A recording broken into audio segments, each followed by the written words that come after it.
Paper 121, The Times of Michael's Bestowal. Acting under the supervision of a commission of 12 members of the United Brotherhood of Urantia Midwayers, conjointly sponsored by the presiding head of our order and the Melchizedek of Record, I am the secondary midwayer of one-time attachment to the Apostle Andrew, and I am authorized to place on record the narrative of the life transactions of Jesus of Nazareth, as they were observed by my order of earth creatures, and as they were subsequently partially recorded by the human subject of my temporal guardianship.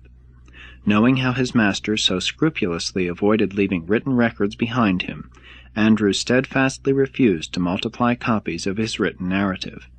A similar attitude on the part of the other apostles of Jesus greatly delayed the writing of the Gospels. 1. The Occident of the first century after Christ.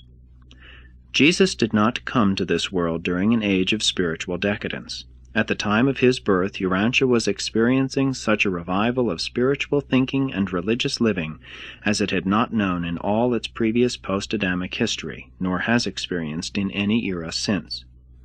When Michael incarnated on Urantia, the world presented the most favorable condition for the Creator Son's bestowal that had ever previously prevailed or has since obtained. In the centuries just prior to these times, Greek culture and the Greek language had spread over the Occident and Near Orient, and the Jews, being a Levantine race, in nature part Occidental and part Oriental, were eminently fitted to utilize such cultural and linguistic settings for the effective spread of a new religion to both East and West. These most favorable circumstances were further enhanced by the tolerant political rule of the Mediterranean world by the Romans. This entire combination of world influences is well illustrated by the activities of Paul, who, being in religious culture a Hebrew of the Hebrews, proclaimed the gospel of a Jewish Messiah in the Greek tongue, while he himself was a Roman citizen. Nothing like the civilization of the times of Jesus has been seen in the Occident before or since those days. European civilization was unified and coordinated under an extraordinary threefold influence. 1. The Roman political and social systems. 2. The Grecian language and culture, and philosophy to a certain extent. 3. The rapidly spreading influence of Jewish religious and moral teachings. When Jesus was born, the entire Mediterranean world was a unified empire. Good roads, for the first time in the world's history, interconnected many major centers. The seas were cleared of pirates, and a great era of trade and travel was rapidly advancing. Europe did not again enjoy another such period of travel and trade until the 19th century after Christ.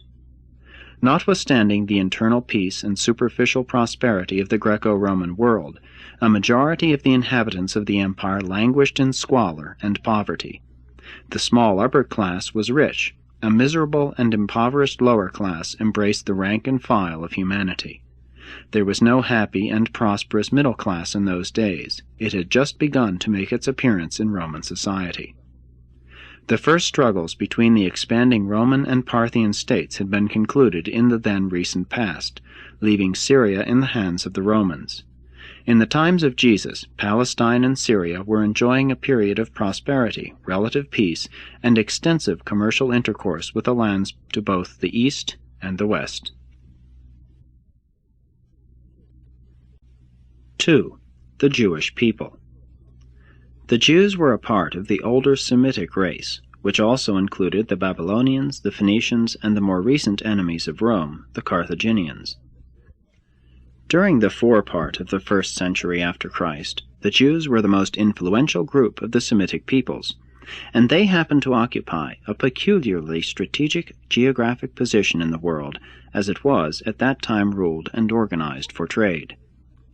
Many of the great highways joining the nations of antiquity passed through Palestine, which thus became the meeting place or crossroads of 3 continents.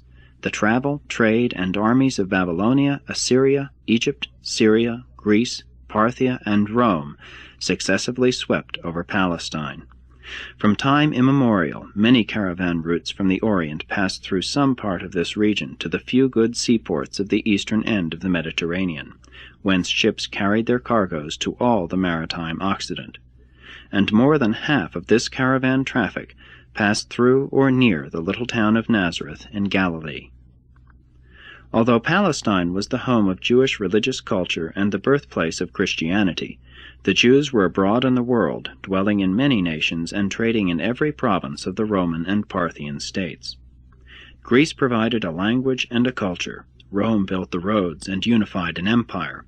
But the dispersion of the Jews, with their more than 200 synagogues and well-organized religious communities scattered hither and yon throughout the Roman world, provided the cultural centers in which the new gospel of the kingdom of heaven found initial reception, and from which it subsequently spread to the uttermost parts of the world.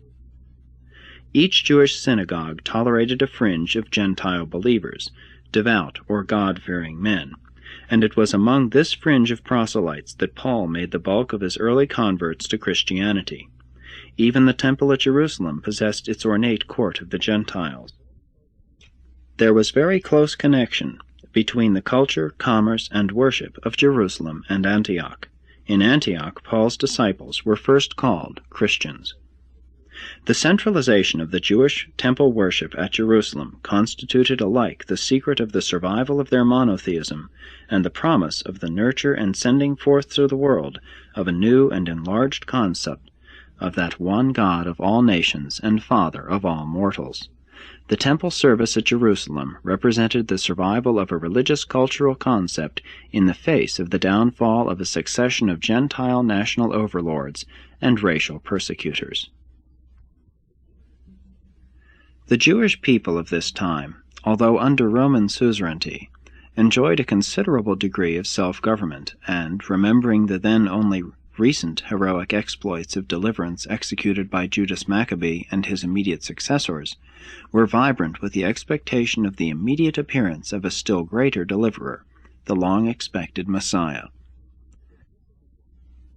The secret of the survival of Palestine, the kingdom of the Jews, as a semi-independent state was wrapped up in the foreign policy of the Roman government, which desired to maintain control of the Palestinian highway of travel between Syria and Egypt, as well as the western terminals of the caravan routes between the Orient and the Occident.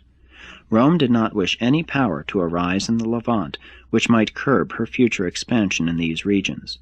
The policy of intrigue, which had for its object the pitting of Seleucid Syria and Ptolemaic Egypt against each other, necessitated fostering Palestine as a separate and independent state. Roman policy, the degeneration of Egypt, and the progressive weakening of the Seleucids before the rising power of Parthia explain why it was that for several generations a small and unpowerful group of Jews was able to maintain its independence against both the Seleucidae to the north and the Ptolemies to the south. This fortuitous liberty and independence of the political rule of surrounding and more powerful peoples the Jews attributed to the fact that they were the chosen people, to the direct interposition of Yahweh. Such an attitude of racial superiority made it all the harder for them to endure Roman suzerainty when it finally fell upon their land. But even in that sad hour, the Jews refused to learn that their world mission was spiritual, not political. The Jews were unusually apprehensive and suspicious during the times of Jesus because they were then ruled by an outsider, Herod the Idumean, who had seized the overlordship of Judea by cleverly ingratiating himself with the Roman rulers. And though Herod professed loyalty to the Hebrew ceremonial observances, he proceeded to build temples for many strange gods. The friendly relations of Herod with the Roman rulers made the world safe for Jewish travel, and thus opened the way for increased Jewish penetration, even of distant portions of the Roman Empire, and of foreign treaty nations with the new gospel of the kingdom of heaven. Herod's reign also contributed much toward the further blending of Hebrew and Hellenistic philosophies. Herod built the harbor of Caesarea, which further aided in making Palestine the crossroads of the civilized world. He died in 4 B.C., and his son Herod Antipas governed Galilee and Perea during Jesus' youth and ministry to A.D. 39. Antipas, like his father, was a great builder. He rebuilt many of the cities of Galilee, including the important trade center of Sepphoris. The Galileans were not regarded with full favor by the Jerusalem religious leaders and rabbinical teachers.